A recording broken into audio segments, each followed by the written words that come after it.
Bismillahirrahmanirrahim. Assalamualaikum warahmatullahi wabarakatuh. Sobahul khair, sobahan nur, kaifa halukunna? Alhamdulillah inna bil khair. Mada darsukunal ana? Darsunal ana at-tarikhul islami. Afwan santikul watonia. Ya, langsung aja kita masuk ke materi pada pagi hari ini. C. Tekanan dari pembesar Quraisy.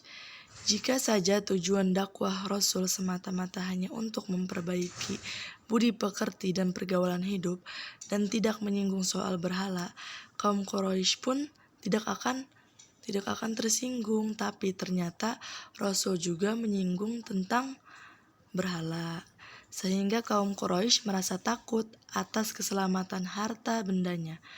Mereka meyakini bahwa kemegahan dan kemewahan erat hubungannya dengan pemujaan mereka terhadap berhala. Nah, oleh karena itu, dakwah Rasul yang hendak menghancurkan berhala membuat para pembesar Quraisy atau kepala Quraisy yang tidak beriman bersekutu memberikan tekanan kepada Rasul dan juga pengikutnya. Di antara kaum Quraisy yang membenci adalah paman Nabi sendiri, Abu Lahab dan Abu Jahal. Lanjut. D. Hijrah Rasulullah SAW. 1. Hijrah ke Habasyah atau disebut Ethiopia.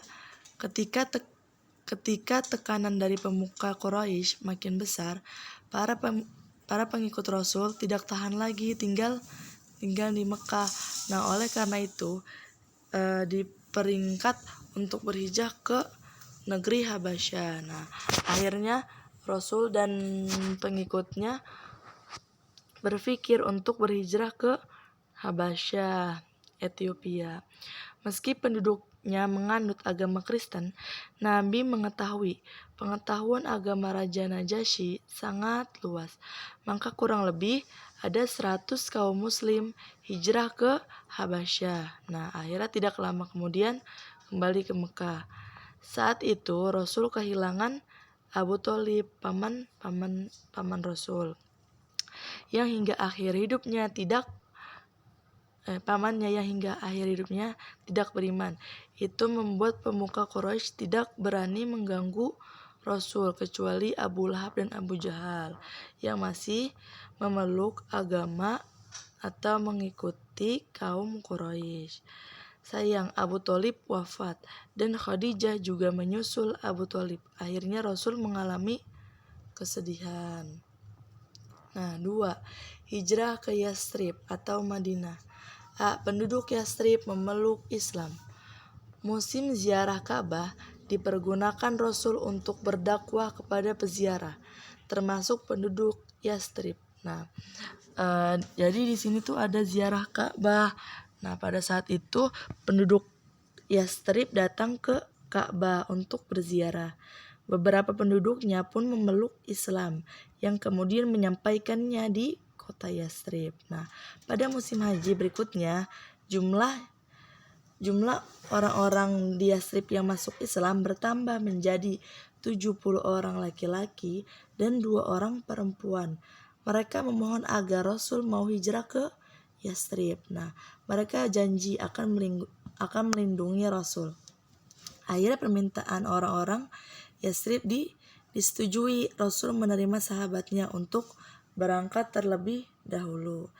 Nah, begitu rencana hijrah terdengar, akhirnya orang-orang Quraisy sepakat ingin membunuh Rasul.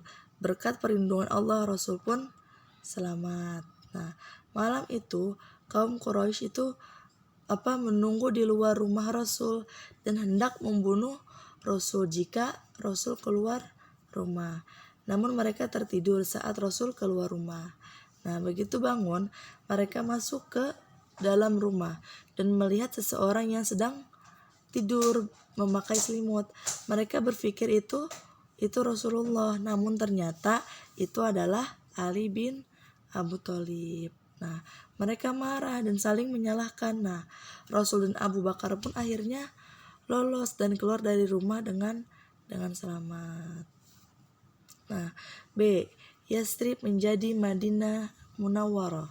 Sejak Rasul hijrah ke Yastrib, kota itu dinamai Madinatul Rasul yang artinya kota Nabi. Kemudian berubah menjadi Madinah Munawwarah, kota yang bercahaya. Nah, di tempat ini dakwah Islam disambut gembira oleh orang-orang di Madinah, Aus dan Khazraj, dua di antara kabilah Arab yang terkenal dengan kegagahannya.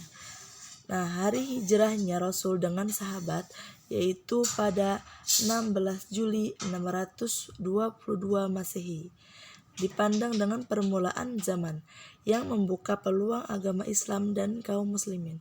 Nah, karena itu masa itu dijadikan awal perhitungan tahun Qamariyah atau disebut dengan tahun Hijriyah.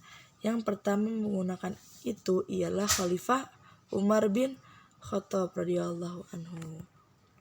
Mungkin hanya sampai sini aja pembahasan kita pada pagi hari ini. Jika ada yang kurang paham atau belum dimengerti, mohon ditanyakan kembali. Syukron faqad hadza minni. Wassalamualaikum warahmatullahi wabarakatuh.